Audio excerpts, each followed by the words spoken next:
Hello guys, j'espère que vous allez bien. En tout cas, moi je vais super bien et surtout avec la nouvelle que j'ai à vous partager concernant les nouvelles lois d'immigration pour les étudiants étrangers d'ici janvier 2024.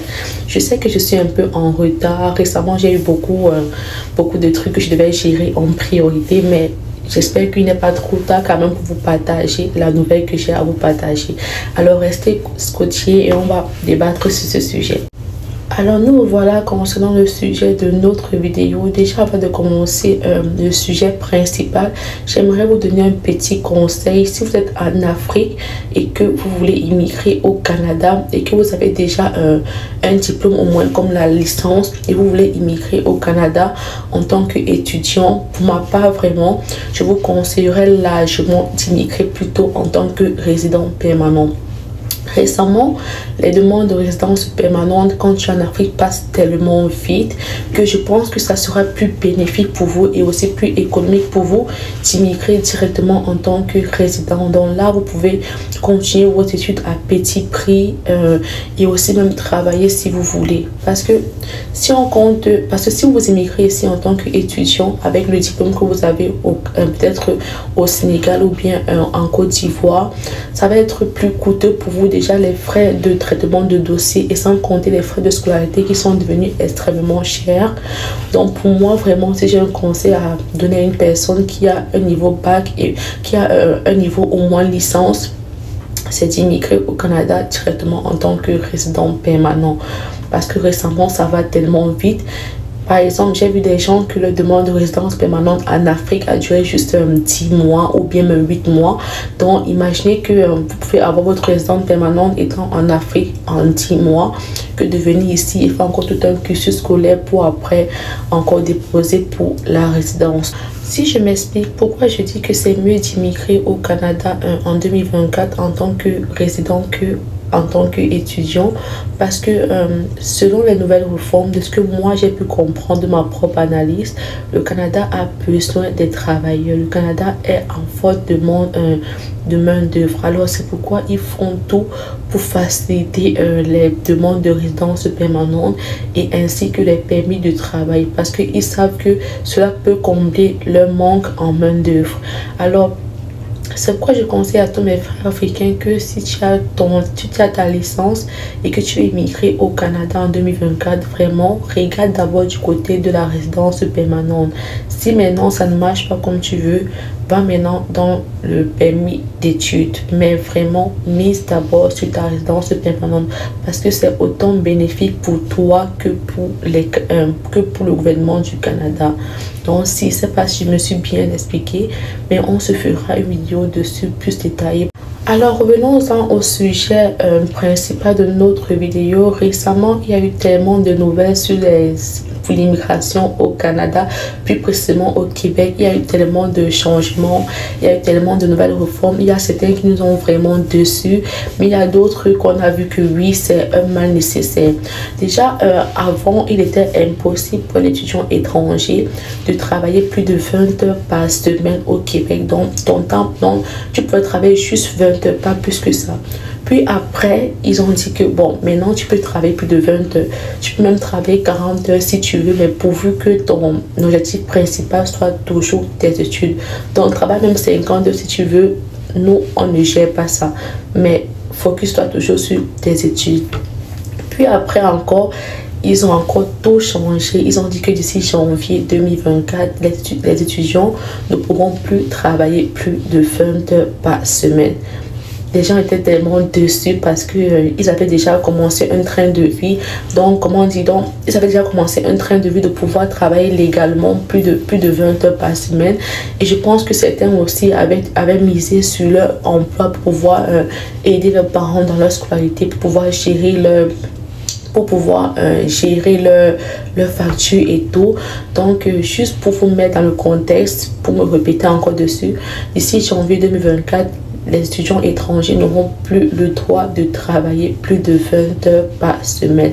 Mais au moins, il y a une bonne nouvelle que moi, vraiment, j'aurais aimé profiter de cette réforme-là. C'est que d'ici janvier 2024, dès que tu finis tes études, dès que tu finis tes études là, d'ici janvier 2024, tu peux directement appliquer pour la résidence permanente.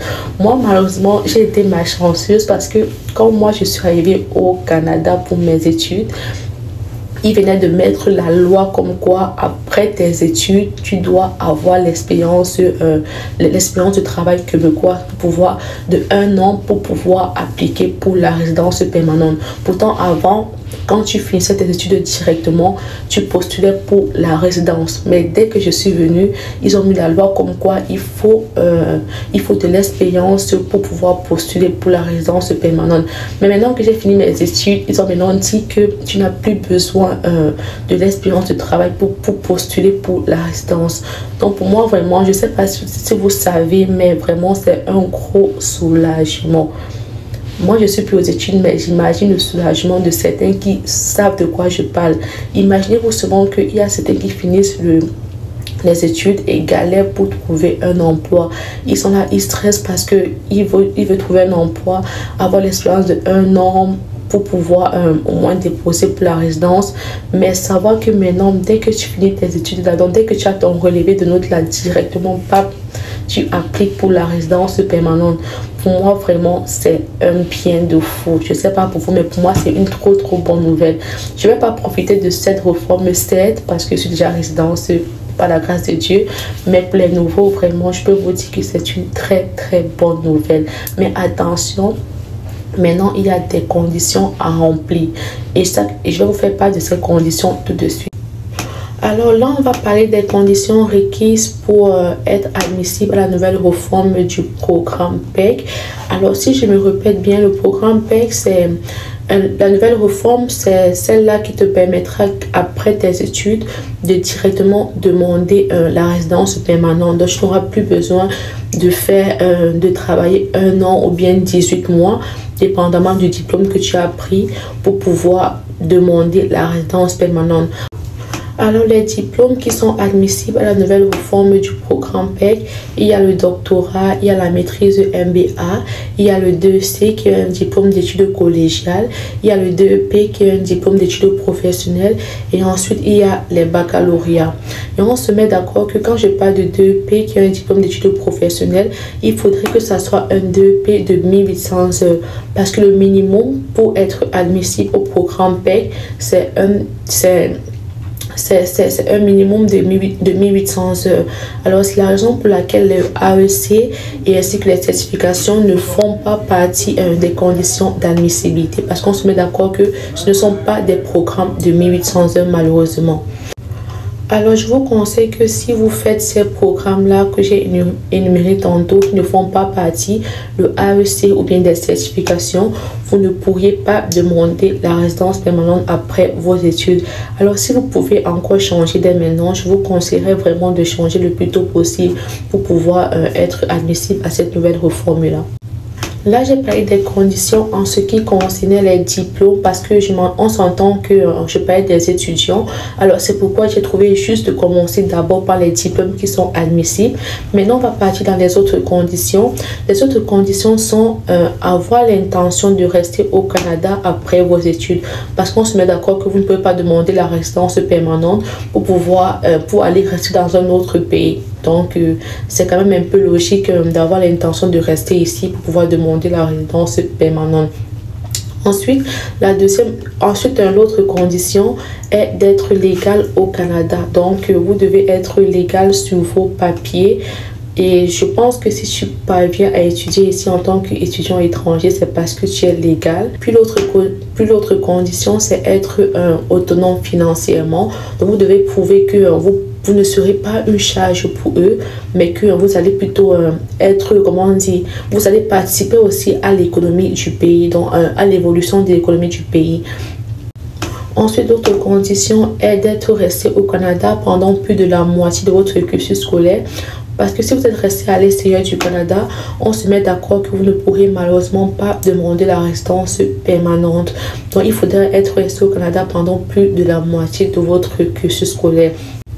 Ensuite, en dernière condition, je vais encore mettre, je vais me répéter de ce que j'ai dit tantôt, étudier dans un programme qui est admissible à la nouvelle réforme du programme PEG. Et aussi pour fermer ce volet de conditions-là, je vais mettre ici en dessous et aussi en commentaire le lien où vous pouvez avoir l'information que je viens de vous véhiculer. Je vous invite vraiment à aller sur ce lien-là et aller attentivement, parce que c'est toujours bien de comprendre ce qu'on dit sur les réseaux sociaux. Mais comme je vous ai dit, prenez aussi l'habitude d'aller sur les pages officielles pour avoir la véracité de ce qu'on vous dit. Alors je vous mets le lien en commentaire et vraiment allez-y massivement et faites des recherches dessus. Mais si vous avez des questions, je suis ouverte à répondre à vos questions tant que je peux répondre à vos questions et tant que j'ai aussi des informations sur la réponse à vos questions. Alors, ça va être la fin de notre vidéo. J'espère que j'ai été porteuse de bonnes nouvelles et que tous ceux qui avaient perdu espoir à l'immigration au Canada, maintenant ils ont repris espoir. Et vraiment, pour ma part, vraiment, ça c'est le meilleur moment d'immigrer au Canada. Donc, maximisez vos chances dans l'immigration au Canada. Maximisez vos chances dans les demandes de permis de travail. Maximisez vos chances dans les demandes de résidence permanente. Vraiment, maximisez vos chances. Alors, on se dit à très bientôt pour la nouvelle vidéo. Bisous!